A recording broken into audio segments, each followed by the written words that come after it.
بعض ہم نے دیکھے ہیں کہ وہ کوئی بہت زیادہ نمبر نہیں آ رہے ان کے، بہت زیادہ ذہین نہیں ہے، لیکن جب وہ فارغ ہوتے ہیں تو دین کا اتنا کام اللہ ان سے لیتا ہے کہ وہ ایک سوسائٹی میں کسی نہ کسی نوعیت کا ایک انقلاب برپا کر کے جاتے ہیں۔ تو یہ ہے کہ تبلیغ میں ایک لفظ سنا ہوگا نا کہ اللہ سے اتنا مانگو کہ اپنے آپ کو اللہ سے قبول کروا لو، یعنی اللہ سے اتنا مانگو کہ اللہ آپ کو قبول کر لے دین کی خدمت کے لیے۔ تو دین کی خدمت کے لیے سلیکٹ کر لینا اللہ کا کسی کو، یہ بہت بڑی نعمت ہے۔ تو اپنے لیے بھی یہ دعا مانگنی چاہیے، اپنی اولادوں کے لیے بھی دعا مانگنی چاہیے، اللہ میری اولادوں کو تو قوم کی خدمت کے لیے، دین کی خدمت کے لیے، انسانیت کی بھلائی کے لیے اللہ تو منتخب کر لے۔ اس آیت سے ہمیں یہ پتہ چلتا ہے کہ یہ اللہ کی طرف سے سلیکشن ہوتی ہے۔ تبھی سورہ طٰہٰ میں ہے نا، یا موسیٰ، سورہ اعراف میں یا موسیٰ انی اصطفیتک للناس، اے موسیٰ میں نے تجھے لوگوں کے لیے منتخب کر لیا۔ کیا مطلب؟ تو لوگوں میں میرا پیغام لوگوں تک پہنچائے گا۔ وَنَادَيْنَاهُ مِنْ جَانِبِ الطُّورِ الْأَيْمَنِ وَقَرَّبْنَاهُ نَجِيًّا۔ اس سے ہمیں پتہ چلا دائیں طرف کی ویلیو، اہمیت کا پتہ چلا، کوہ طور اس کی فضیلت کا پتہ چلا، مقدس پہاڑ ہے، جب کوئی مصر جائے تو کوہ طور کی زیارت کرنی چاہیے، برکتوں کی جگہ ہے۔ وَقَرَّبْنَاهُ نَجِيًّا، اللہ نے موسیٰ کو قریب کیا سرگوشی کرتے ہوئے۔ اب ظاہر ہے یہ فضیلت تو کسی اور کو حاصل نہیں ہو سکتی، لیکن اس سے اتنا پتہ چلتا ہے کہ تنہائی میں اللہ کو یاد کرنا اور اللہ سے راز و نیاز کرنا، یہ الگ سے اسلام میں اس کی فضیلت ہے۔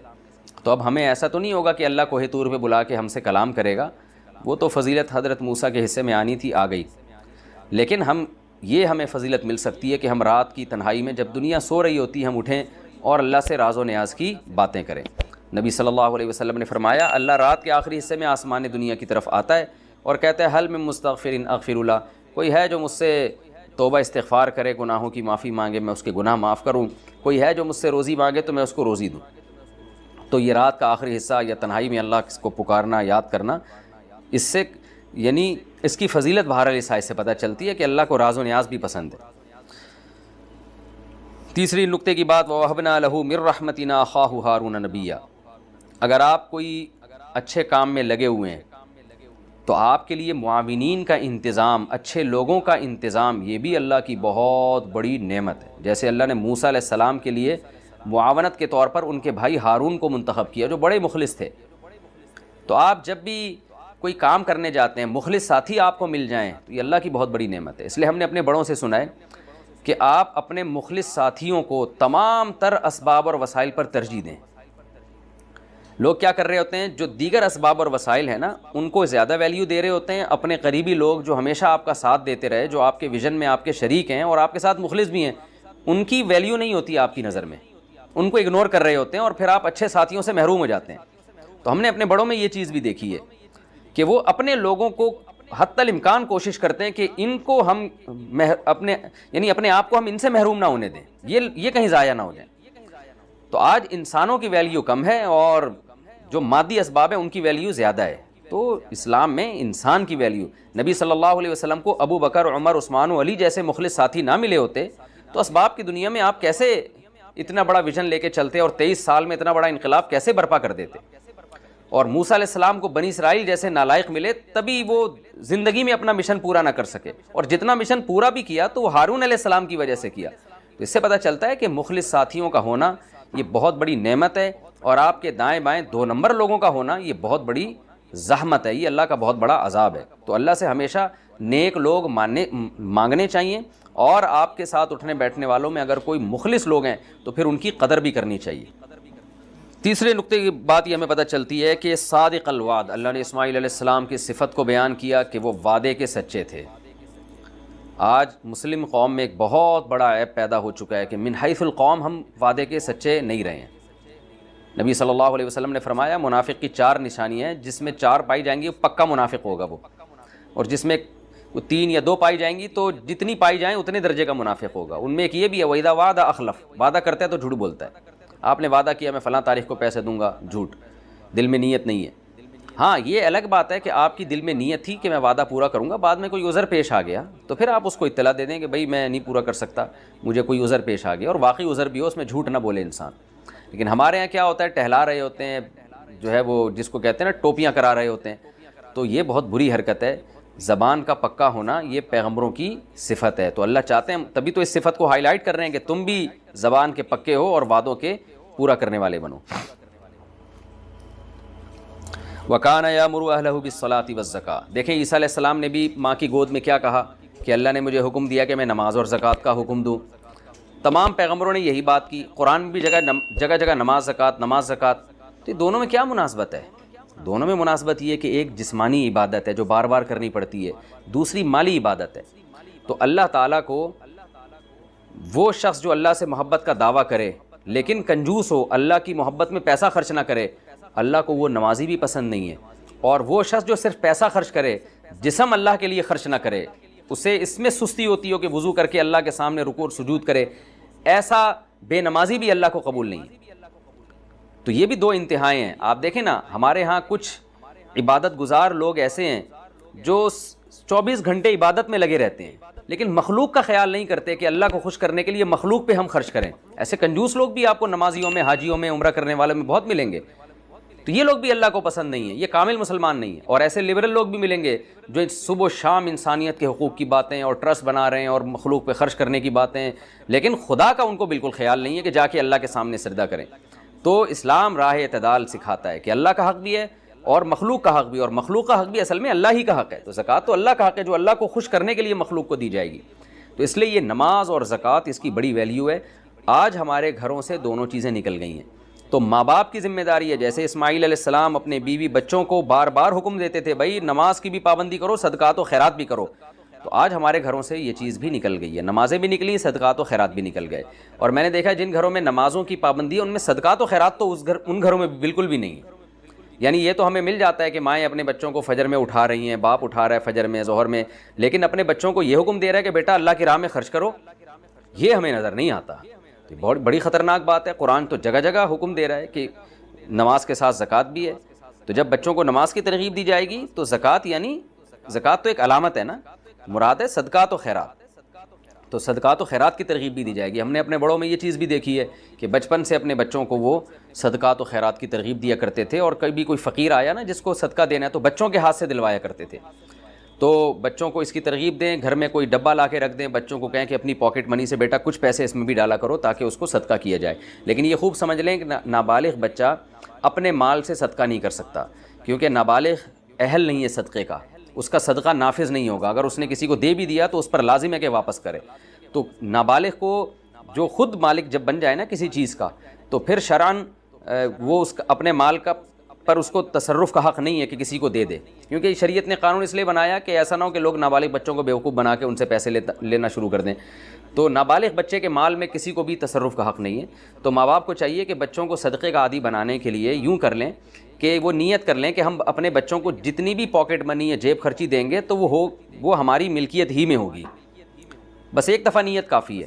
اس سے یہ ہوگا کہ جب بھی بچوں کو عیدی دیں گے یا کوئی پاکٹ منی دیں گے یا جو بھی چیز دیں گے تو وہ بچے کی ملکیت میں نہیں ہوگی، بلکہ ماں باپ نے استعمال کے لیے دی ہے۔ تو پھر اس میں سے بچہ تو یہ سمجھتا ہے کہ میری ملکیت ہے، لیکن ماں باپ ایک دفعہ دل میں نیت کر لیں کہ ہم جو کچھ بچے کو دیں گے جب تک یہ بالغ نہیں ہو جاتا تو وہ ہماری ہی ملکیت میں ہوگا، ہم نے بس اس کو ویسے ہی استعمال کے لیے دیا ہے۔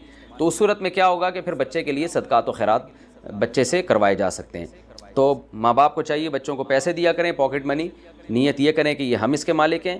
اور میں پھر بار بار ریپیٹ کر رہا ہوں کہ وہمی نہ بنیں کہ ہر دفعہ یہ نیت کریں کہ میں نیت کرتا ہوں بچے کو 50 روپے دینے کی اور میری نیت یہ کہ یہ میرے ہی ہیں، اتنا نہ، بس ایک دفعہ نیت کر لی زندگی بھر کے لیے کافی ہو جائے گی۔ تو اس میں پھر یہ ہوگا کہ بچوں کو پھر ترغیب دیا کریں، بیٹا یہ ہم نے آپ کو پیسے دیے ہیں تو آپ نے اس میں سے چند فیصد اللہ کی راہ میں خرچ کرنا ہے، اپنی بہن کو دینا ہے، اپنے بھائی کو دینا ہے، فلاں غریب کو دینا ہے، جو بھی ضرورت مند لوگ ہیں ان پہ آپ نے خرچ کرنا ہے۔ تو اس کی عادت ڈالنی چاہیے جو ہماری سوسائٹی میں بالکل ختم ہو گئی ہے۔ تو یہ بھی ہمیں نقطے کی بات پتہ چلتی ہے۔ اور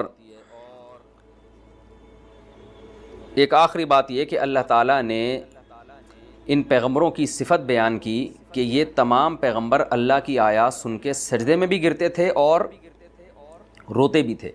علماء نے اس آیت کے تحت لکھا ہے کہ قرآن پڑھ کے رونا یہ اللہ کو پسند ہے۔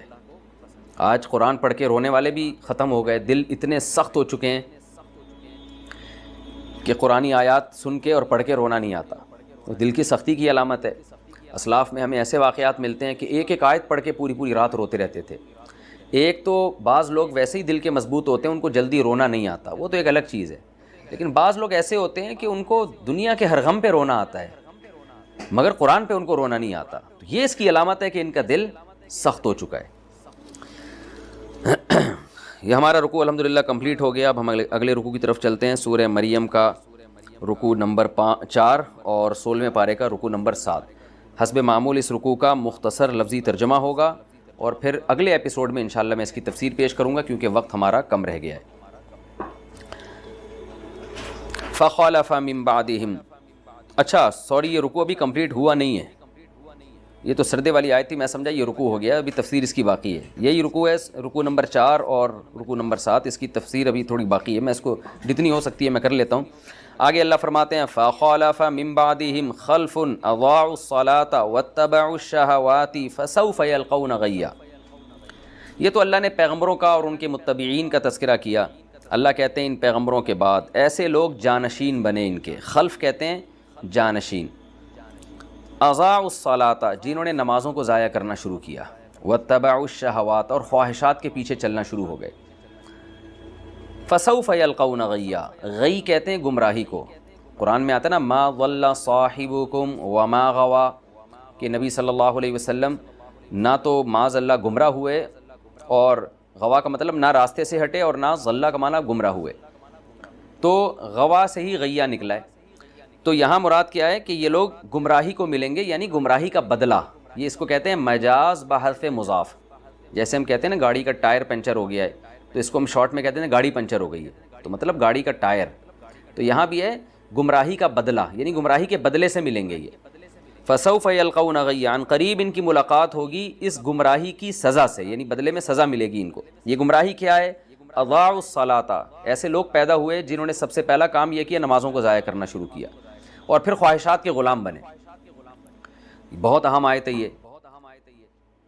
نبی صلی اللہ علیہ وسلم نے فرمایا واللہ ما الفقر اخشى علیکم ولکن اخشى علیکم ان تبسط علیکم الدنیا فتہلککم کما اہلک الذین من قبلکم. نبی صلی اللہ علیہ وسلم نے فرمایا مجھے اپنی امت پہ فقر و فاقہ کا خوف نہیں ہے، مجھے خوف یہ ہے کہ میری امت پہ دنیا ایسے وسیع کر دی جائے گی جیسے پچھلی امتوں پہ کی گئی. خوب اللہ ان کو رزق کی فراوانی دے گا، اور رزق کی فراوانی ان کو ایسے تباہ کرے گی جیسی پچھلی امتوں کو تباہ کی. کیوں؟ جب رزق آئے گا اور دولت کی ریل پہ لوگی تو یہ خواہشات میں پڑ جائیں گے، زنا میں، شراب میں، اور موسیقی میں، اور عورتوں کے پیچھے، حرام لذتوں کے پیچھے، اور جو کچھ دنیا میں انٹرٹینمنٹ، اس کے علاوہ کوئی کام ہی نہیں. اس کو کہتے ہیں شہوات اور خواہشات کے غلام بن جانا. تو آج دنیا اسی انٹرٹینمنٹ پہ چل رہی ہے کہ بس ہم نے اپنے آپ کو انٹرٹین کرنا ہے، ہم نے بس لذت حاصل کرنی ہے، بس ہر وقت خوشی کی تلاش میں لگے رہنا، اور پھر اس کے نتیجے میں خوشیاں نہیں ملتی. تو اور یہ خواہشات کی غلامی شروع کہاں سے ہوئی؟ اضاعوا الصلاۃ. قرآن کہتا ہے سب سے پہلا کسی بھی قوم میں جو جرم آیا ہے نا، جو ایمان والوں میں جرم آیا ہے، وہ ہے نمازوں کا ضائع کرنا، نمازوں میں سستی. تو یہ جرم لوگوں میں آنا شروع ہوا، اور اس کے نتیجے میں پھر خواہشات کی غلامی. فسوف یلقون غیا. اللہ کہتے ہیں میں نہیں چھوڑوں گا، قریب ان کو اس گمراہی کا بدلہ قیامت کے دن ملے گا. کہ میں نے تو پیغمبروں کو بھیجا تاکہ میرا پیغام لوگوں تک پہنچائیں، اور لوگ نماز اور زکوٰۃ پر آئیں، نماز اور صدقات پر آئیں، خواہشات قربان کرنا سیکھیں. نماز میں بھی انسان خواہش قربان کرتا ہے، وقت نکالتا ہے، نہ چاہتے ہوئے بھی وضو کرتا ہے، ٹائم نکالتا ہے، کسٹمر کو چھوڑ کے مسجد کی طرف جاتا ہے. اور زکوٰۃ میں بھی، صدقات و خیرات میں بھی خواہشات قربان کی. اتنی محنت سے پیسہ کمایا، بغیر کسی معاوضے کے آپ غریب کو دے دیں، وہ بغیر کسی معاوضے کے آپ مدارس میں دے دیں، بغیر کسی معاوضے کے آپ دین کی تبلیغ میں خرچ کر دیں، بڑا مشکل کام ہے. یہ خواہشات کی مخالفت ہے. لیکن جب انبیاء کے راستے سے انسان ہٹتا ہے تو نمازوں میں بھی سستی، اور پھر اس کے ساتھ خواہشات کی غلامی. اس کا بدلہ ملے گا. الا من تابا. ہاں اللہ کہتے ہیں جو موت سے پہلے توبہ کر لے. وآمنا. اور اگر غلامی اتنی تھی کہ ایمان سے ہی نکل گیا تو ایمان بھی لے کر آئے. وعمل صالحا. اور آئندہ پھر نیک اعمال شروع کر دے. فاولئک یدخلون الجنہ. تو یہ لوگ جنت میں داخل ہوں گے. ولا یظلمون شیئا. اور ان پر ذرہ برابر بھی ظلم نہیں کیا جائے گا، یعنی جو نیکی انہوں نے کی ہوگی وہ تمام نیکیوں کا اجر ان کو ملے گا. کتنی بڑی اللہ کی رحمت ہے کہ اللہ نے اہل ایمان کو خوشخبری سنا دی کہ اگر تم نمازیں ضائع کر کے خواہشات کے پیچھے لگ گئے ہو، انبیاء کی دعوت سے پیچھے ہٹ گئے ہو، تو توبہ کا آپشن تمہارے پاس ہے. واپس آ جاؤ گے تو اللہ تمہیں بھی نیک لوگوں میں شامل کر لے گا. اور یہ کون سی جنت ہوگی جس میں داخل ہوں گے؟ جنات عدن التی وعد الرحمن عبادہ بالغیب. یہ وہ ہمیشگی کے باغات ہیں جن کا رحمان نے اپنے بندوں سے غیب میں وعدہ کیا ہے، چھپا کے رکھا ہے اس جنت کو. انہ کان وعدہ مأتیا. لیکن اللہ کا وعدہ پورا ہو کے رہے گا. ایسا نہیں ہو سکتا کہ ایک چیز اللہ نے چھپا دی ہو تو اب اللہ ہمیشہ چھپا کے ہی رکھے اس کو. بلکہ چھپائی اس لیے کہ جو ایمان لائیں گے ان کو ملے، جو نہیں ایمان لائیں ان کو نہ ملے۔ لا يسمعون فیہا لغوا الا سلاما، کوئی لغو بات نہیں سنیں گے سوائے سلامتی کے، سلام فرشتوں کی طرف سے سلام اور آپس میں سلام۔ وَلَهُمْ رِزْقُهُمْ فِيهَا بُكْرَةً وَعَشِيًّا، صبح شام ان کو رزق ملے گا۔ تِلْكَ الْجَنَّةُ الَّتِي نُورِثُ مِنْ عِبَادِنَا، یہ وہ جنت ہے جس کا ہم وارث اپنے بندوں کو بنائیں گے۔ من کان تقیا، ان بندوں کو جو پرہیزگار تھے، برائیوں سے بچتے تھے۔ وَمَا نَتَنَزَّلُ إِلَّا بِأَمْرِ رَبِّكَ، اس آیت کا شان نزول ہے۔ رسول اللہ صلی اللہ علیہ وسلم پر وحی منقطع ہو گئی کچھ عرصے کے لیے۔ آپ صلی اللہ علیہ وسلم چاہتے تھے جبریل مجھ سے بار بار ملیں، بار بار ملیں، تو آپ نے جبریل سے، جب جبریل علیہ السلام آئے وحی لے کر، تو آپ نے جبریل سے شکایت کی کہ آپ بار بار کیوں نہیں آتے، آپ وقفہ کیوں کرتے ہیں؟ تو پھر جبریل پر اللہ نے وحی نازل کی۔ جبریل نے کیا فرمایا؟ وَمَا نَتَنَزَّلُ إِلَّا بِأَمْرِكَ، کہ ہم نازل نہیں ہوتے مگر آپ کے رب کے حکم سے، یعنی میں اپنی مرضی سے، اے محمد صلی اللہ علیہ وسلم، آپ کے پاس نہیں آ سکتا آپ کی چاہت کی بیس پہ۔